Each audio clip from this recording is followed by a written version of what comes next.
Hey, how are you? You hear this phrase all the time, and I'm sure you have a reflex to answer, I'm fine, thank you. This was like your first English class at school, right? But the thing is, what we've learned at school is not always applicable in real life. In America, for example, if you're asked, how are you? In the majority of cases, people don't care, which means that your answer should depend on whether people care or not. And I'm fine, thank you is really, well, kind of old-fashioned.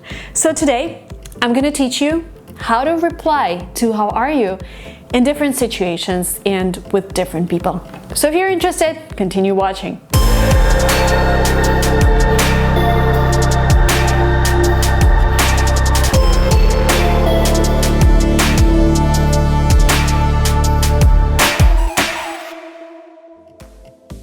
First, let's look at some quick phrases that you can use.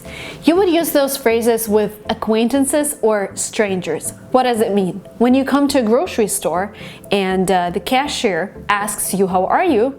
This is a stranger, and you don't want to tell them that, you know, everything is bad and you have to pay this college bill or whatever. Or somebody sitting next to you in a bus, or you're riding in an elevator. Like, I ride in an elevator every day. I meet my neighbors and they always, how are you? It doesn't mean they're really interested, how am I? They just want to start a conversation. Those people are also strangers. Actually, in the United States, when people ask you, how are you?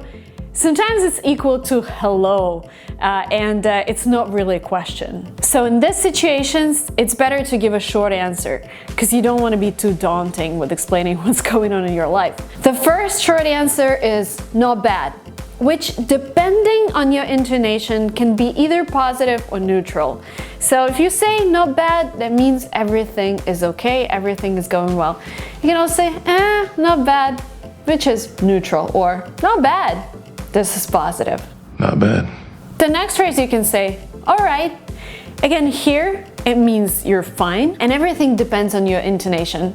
All right is like, okay, neutral. Everything's all right, positive. You know, you're enjoying your life. I'm all right. The next thing you can say, good. I'm good. And sometimes you think that saying I'm good is grammatically incorrect, because when we're talking about actions, we normally use adverbs instead of adjectives. So for example, saying we danced good is wrong, we danced well is better.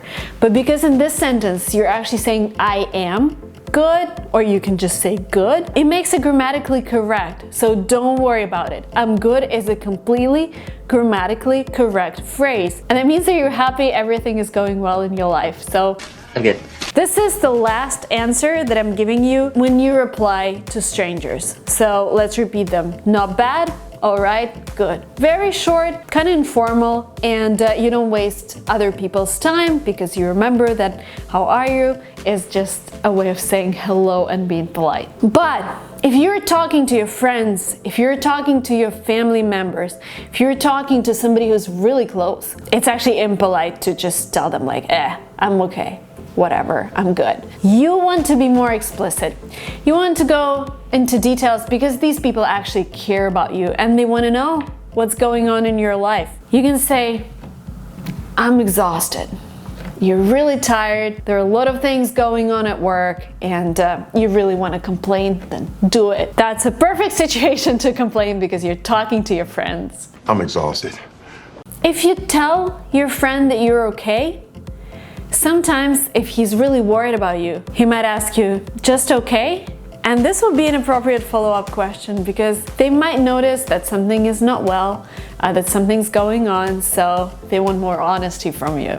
I'm okay. You can say, I'm frustrated. My aunt in San Francisco, she just got a new job, and we met for dinner, and I was like, how are you? And she's like, I'm frustrated. There's this coworker who is so annoying, he's actually below her, so she manages him, and he's trying to tell her what to do all the time. And she said, I'm frustrated. I don't know how to deal with him. I don't know how to settle in this new working space, because this guy keeps telling me what to do when in the reality I'm his manager. Totally appropriate phrase to answer a question, how are you? I'm frustrated. Sorry, I'm just frustrated. If a friend calls you and you know he would always call when he has free time and wants to talk, you can tell them, hey, I'm busy. I'm recording a video for my linguamarina channel. I'm gonna call you back in half an hour. I'm busy. I'm busy. You see, what we're talking about here is giving people more details about how you're actually feeling. And the next phrase is stressed out. How are you? I'm so stressed out right now. I have exams coming in a week. I have to apply for a job. I have to apply for a visa, blah, blah, blah. So there's a lot going on in your life and you're under this pressure. I'm so stressed out. By the way, and the task for you after this video is to tell me how you are. And I'm asking you, how are you? And if you already have a phrase in mind, write it down in comments below and tell me what's going on in your life. Let's make it more informal. Let's make it in a way that friends and relatives do. Tell me how you're feeling, what's going on in your life, using one of those phrases that you're learning right now. Another very common phrase, I've been better. Normally it's followed up by actually complaining about something or explaining what's going on in your life and why right now is not the best time, why you're not enjoying your life right now. And if you say I've been better, I will probably ask, what's going on? Why? I've been better. If everything is great, if you don't want to go into too many details, you can just say, I'm great, everything is great, how are you? I'm great. And the last but not the least, if something is coming up in your life, you're having a baby, you're heading out to a concert, you are getting a new job, you can say, I'm excited. I'm excited. And don't forget that when people ask you, especially your friends, when they ask you how you are, and when you tell them what's going on in your life, it's very important that you also ask them back what's going on in their lives, because this is the way you start a conversation, this is the way you're being polite and maintaining relationship with people who matter to you. That was it from me, guys, for today. Thank you so much for watching this video. Don't forget to subscribe to this channel, like this video if you liked it, and I will see you very soon in the next videos. Bye bye.